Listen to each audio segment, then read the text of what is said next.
Anal reason आज की हमारी वीडियो का टॉपिक है। हम पढ़ रहे हैं पेरिनियम बीडी 84 वॉल्यूम 2 से, चैप्टर नंबर 28 है। और पेरिनियम के इंट्रोडक्शन की वीडियो मैं ऑलरेडी अपलोड कर चुका हूं, जो कि आप लोग मेरी प्लेलिस्ट में देख सकते हैं।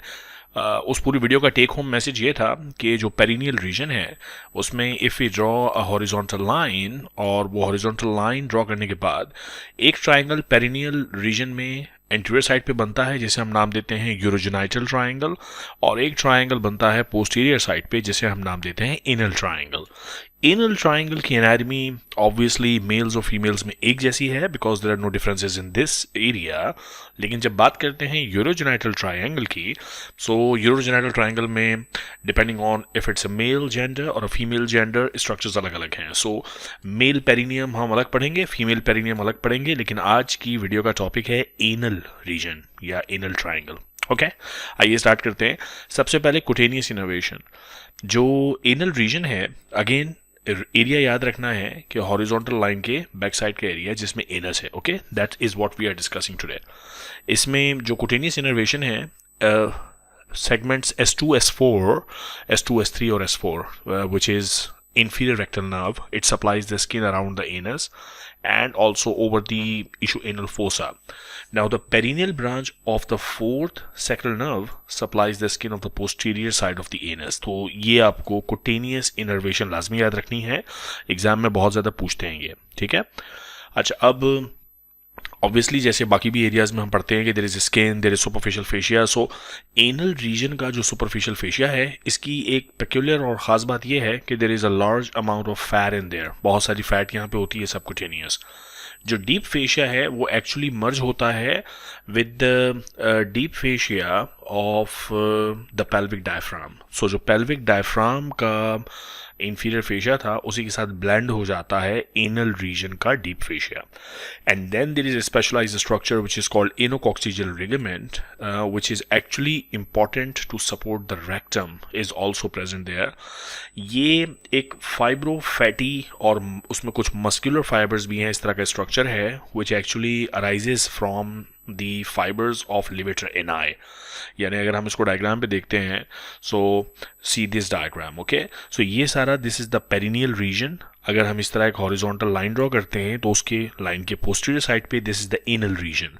इस एनल रीजन में बिल्कुल कॉक्सिक्स की साइड पे, पोस्टीरियर साइड पे, ये जो ग्रीनिश बिट है, इसको अगर आप देखें, this is what we call the anococcygeal ligament. इसमें फाइब्रस टिश्यू भी है, फैटी टिश्यू भी है, और मस्कुलर फाइबर्स भी हैं। The muscular fibres are actually arising from levator ani. Okay, it supports rectum. तो ये कुछ स्टार्टिंग पॉइंट्स हैं कि क्या कुटेनियस सप्लाई है एनल रीजन की। सुपरफिशियल फेशिया में there is a lot of fat. Deep fascia is the continuity of basically the inferior layer of the pelvic fascia. ये सारी बातें हम पेरिनियम की इंट्रोडक्टरी वीडियो में कर चुके हैं। And then what is the importance of anococcygeal ligament.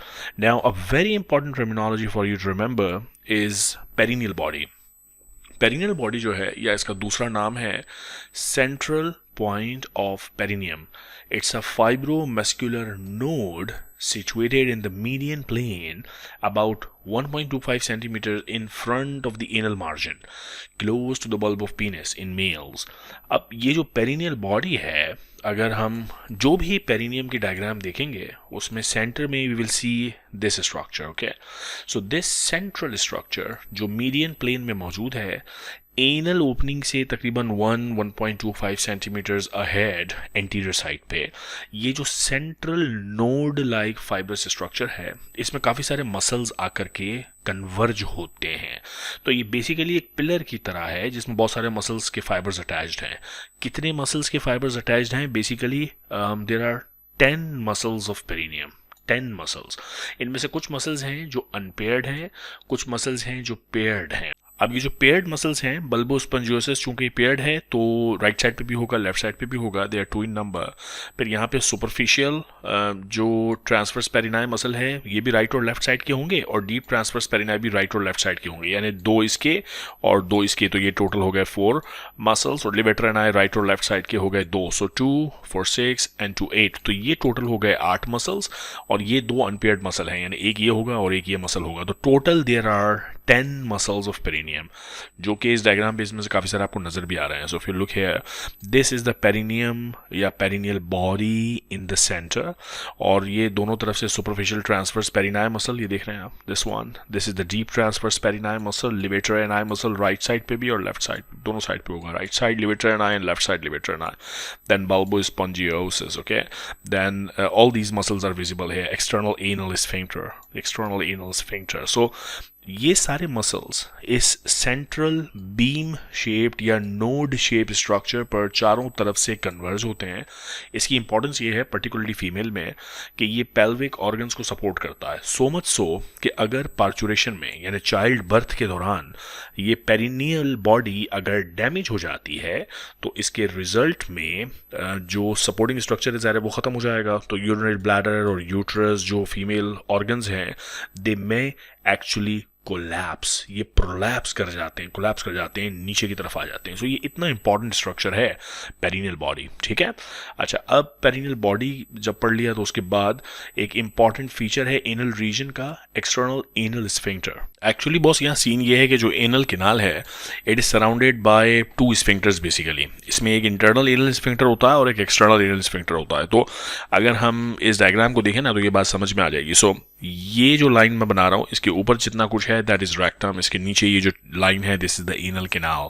सो अगर आप मस्कुलर लेटरल साइड पे लेयर्स देखें तो एनल कैनाल के लेटरल साइड पे जो ये वाली लेयर आपको नजर आ रही है, this is the internal anal sphincter. ये लेफ्ट साइड का है और ये राइट साइड का है. तो ये इंटरनल एनल स्फिंक्टर स्टार्ट होता है from where the anal canal begins, और ये नीचे एक स्ट्रक्चर होता है एनल कैनाल का which is called white line of Hilton, यहाँ तक आता है. So this is the limit of this muscular fibre. So ये व्हाइट लाइन ऑफ हिल्टन है, इसके लेटरल साइड पे this is the limit of internal anal sphincter.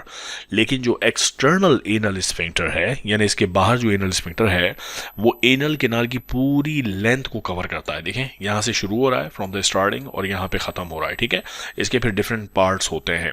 There is a deep part of external anal sphincter, then there is a superficial part of external anal sphincter, and then there is a subcutaneous part. लेकिन ये सारे का सारा structure जो है this is external anal sphincter, और bottom line message जो आपको याद रखना है वो ये कि it covers the whole length of the anal canal. लेकिन जो internal sphincter है it covers only the upper part of the anal canal. Anal canal is surrounded in its upper 3/4 by the internal anal sphincter which ends below at the level of the white line of Hilton. ये सारी बात मैंने आपको यहाँ diagram पे जाए कि जो इंटरनल एनल स्फिंक्टर है it ends at the white line of the Hilton. ठीक है, और जो एक्सटर्नल एनल स्फिंक्टर है it surrounds the whole length of the canal. सही हो गया. और ये जो एक्सटर्नल एनल स्फिंक्टर है it is under voluntary control, so it keeps the anal canal closed voluntarily. Okay, तो ये सारी टर्म्स हम जो समझते जा रहे हैं ना, these are all the terms which are associated with the anal region, जो आज की वीडियो का हमारा टॉपिक है. अब एनल रीजन में एक और बहुत इंपॉर्टेंट टर्मिनोलॉजी यूज़ होती है which is called ischio anal fossa. Now ischio anal fossa के मुख्तलिफ मैं आपको व्यूज़ दिखाता हूँ. जैसे for example this is the perineum being looked from below. नीचे से पेरिनियम देख रहे हैं तो ये ऐसे नज़र आ रही है. So suppose the person is in the lithotomy position, ये उसकी थाइज हैं. Okay, so these are the thighs of the person, और not a perfect diagram but anyways this is you are looking the person's perineum from below. Okay, so this is the posterior side, this is the anterior side. कैसे मुझे पता लगा? Because यहाँ पे coccyx हैं, ये प्यूफिस symphysis है. Okay, this is the anus और यहाँ कहीं पेरिनियम होगी.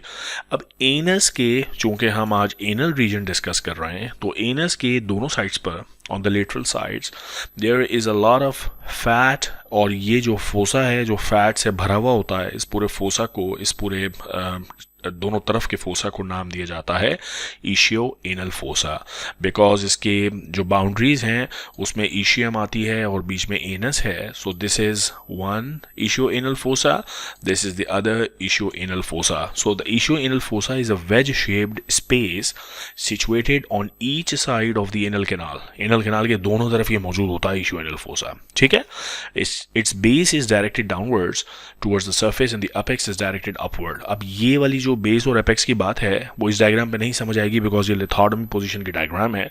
लेकिन if the person is standing अगर आपकी तरफ बंदा सामने खड़ा हुआ है और आपने उसका सजाइटल सेक्शन ले लिया और सिर्फ लोअर रीजन पे देख रहे हैं, so now you imagine this is the rectum, this is the anal canal, this obviously are the sphincter, ये एक्सटर्नल एनल स्फिंक्टर है, ठीक है।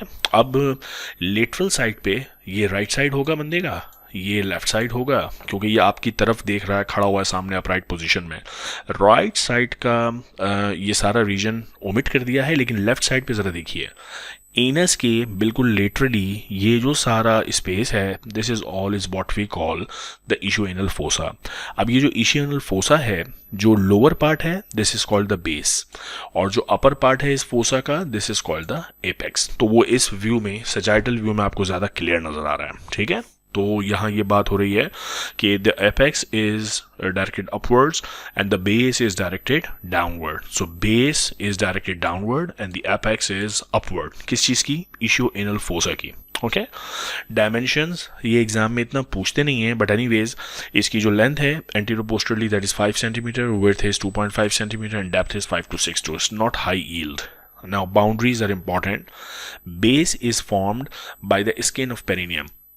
अब देखें, अगर आप इस वीडियो को सीक्वेंस में सुन रहे हैं और इससे पहले की प्लेलिस्ट भी आप सुनते रहे हैं, तो आपको डिफरेंट टर्मिनोलॉजी समझ में आएंगी। यानी जब ये वर्ड जैसे आएगा कि base of the ischioanal fossa की बात हो रही है, तो बेस सबसे पहले आपको विजुलाइज करना है कि ये लोअर पार्ट है, ठीक है। अब आपको पता लगेगा कि the base is form by the skin of the perineum. Obviously अगर इस डायग्राम को आप देखें, so this will be the skin of the perineum. Okay, so the base is formed, this is the ischioanal fossa, और इसका base is formed by the skin of perineal region. इसमें कोई मुश्किल बात नहीं है। Apex is formed by a line where obturator fascia meets inferior fascia of the pelvic diaphragm. The line corresponds to the origin of the levator and eye muscle from the lateral pelvic wall. So apex को अगर आप देखें तो apex में here we have, this is the apex region, here we have the inferior fascia of the pelvic diaphragm and then we have the obturator fascia. So जहाँ पे ये मिल रहे हैं आपस में, that is the line where we call is the apex of the ischioanal fossa. Okay, तो ये सारे जो वर्ड्स आप पढ़ रहे हो, इट विल मेक सेंस अगर आप डायग्राम साथ साथ देख रहे हो। एंटीरियरली क्या मौजूद है फोसा के? सो अगर एपेक्स और बेस देखनी है तो ये सजाइटल प्लेन देखना पड़ेगा, लेकिन अगर आपको इशोएनल फोसा का एंटीरियर और पोस्टीरियर साइड देखना है तो ये लिथार्डमी पोजीशन वाली डायग्राम देखनी पड़ेगी। अब देखिए, anteriorly the fossa is limited by the posterior border of the perineal membrane. Look at this. This here is the perineal membrane. ये है ischioanal fossa. इसके anteriorly क्या है? Posterior border of ward of the perineal membrane. ठीक होगी ना बात? So anteriorly it is limited by the posterior border of the perineal membrane. अब देखें जरा posteriorly क्या है ischioanal fossa के? Posteriorly the fossa reaches lower border of the gluteus maximus and the sacrotuberous ligament. Posteriorly there is sacrotuberous ligament and obviously gluteus maximus muscle here. Okay. Then the lateral wall is vertical and is formed by the obturator internus with obturator fascia, and the medial surface is formed by the ischial tuberosity below the attachment. The medial wall is a slope downward medially, which is formed by levator and eye and externus. So all this can be visualized at this diagram.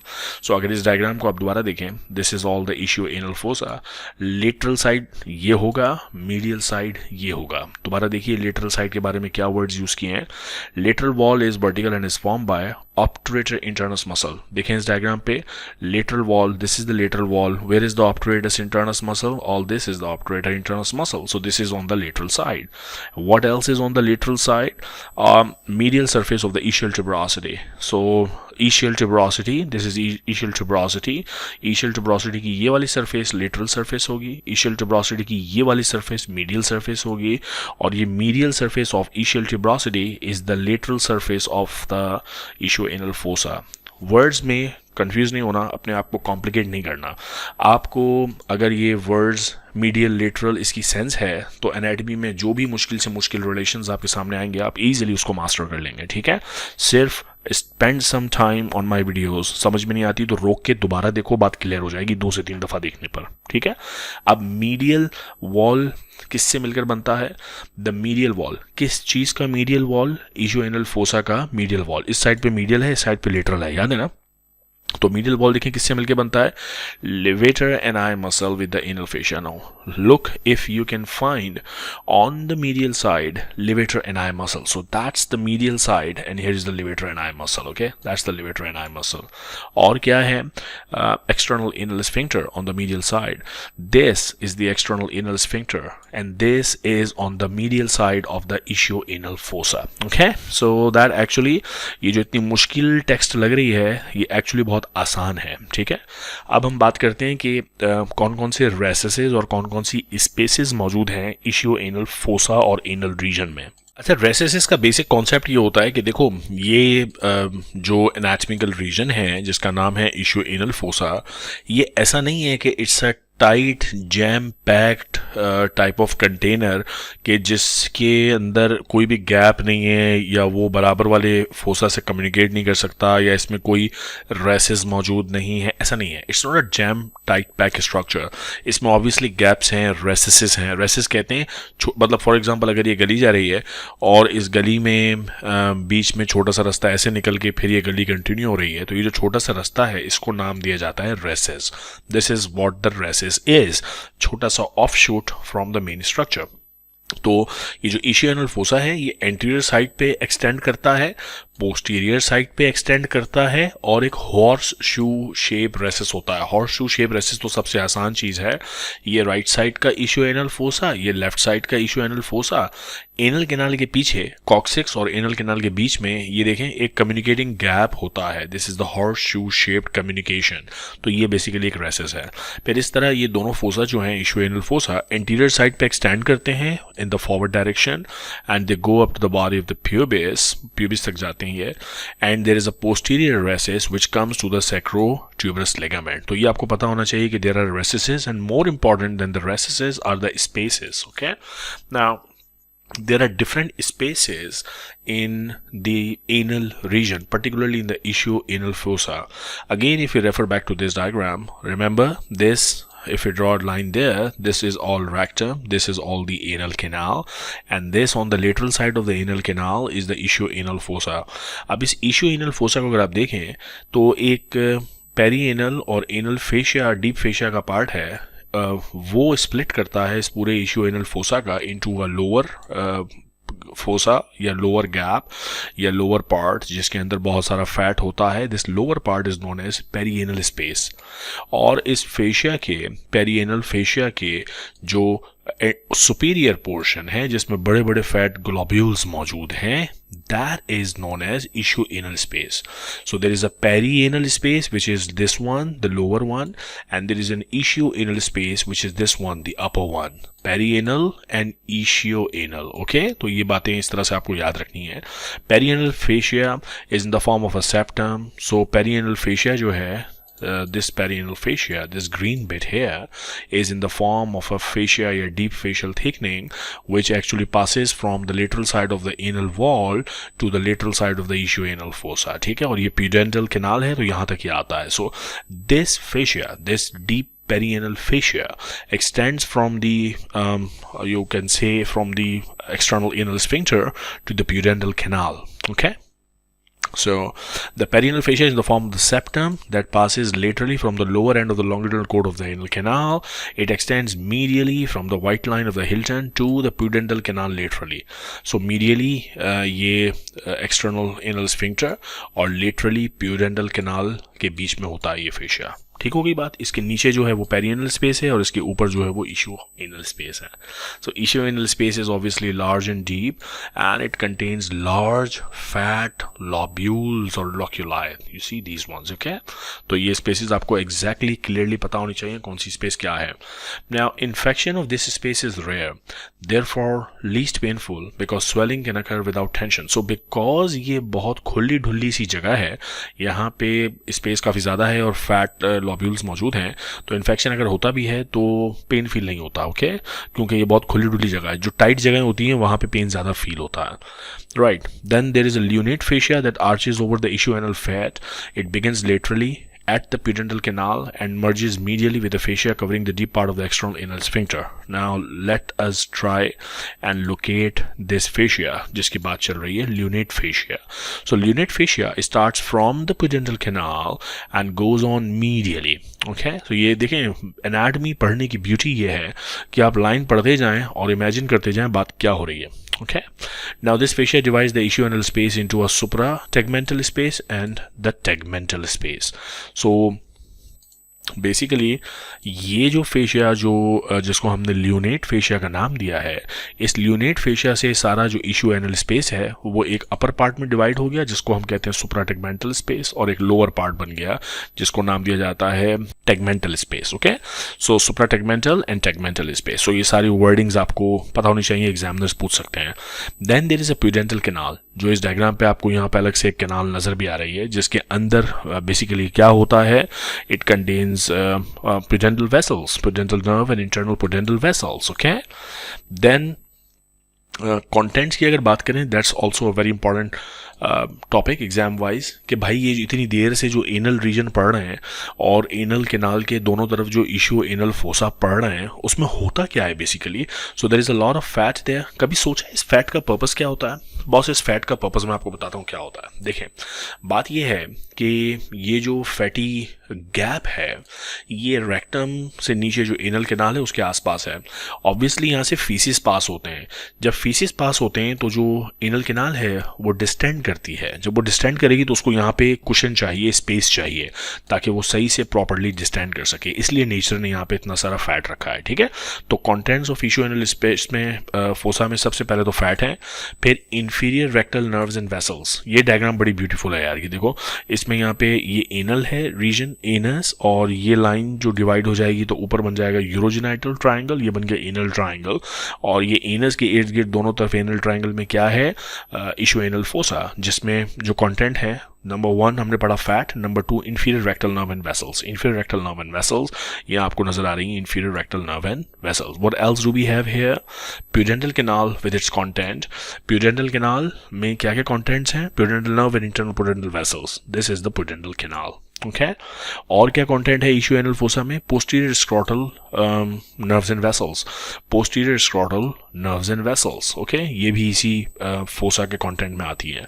Then perineal branch of the fourth sacral nerve and perforating cutaneous branches. So all these are important structures for you to remember. Exam में बहुत पूछते हैं कि भाई issue anal fossa के contents क्या हैं, तो आपको पता होने चाहिए. ठीक है, एमसीक्यूज भी आते हैं. Which one of the following is not the main content of the ischio anal fossa. तो आपको नाम पता होंगे तो आप गलत वाले को आउट कर सकते हैं. ठीक है भाई, अब बात करते हैं क्लिनिकली इसकी क्या इंपॉर्टेंट रेलिवेंस है इशू एनल फोसा की. ये जो दोनों इशू एनल फोसा हैं, they allow distension of the rectum and anal canal. ये बात तो मैंने बता दिया आपको. Now both the perianal and the ischio anal spaces are common sites of abscess formation. Sometimes the abscess may burst into the anal canal और rectum and therefore it is called fistula in ano या एनो rectal fistula. इस diagram में देखें, यहाँ पे अगर कोई abscess develop होता है, वो एब्सिस यहाँ एनल कैनाल के अंदर भी ड्रेन कर सकता है, डायरेक्टली स्किन पे भी ड्रेन कर सकता है, बिकॉज यहाँ पे ये स्किन होगी ना, so it can be also drain on the skin. This is a fistula.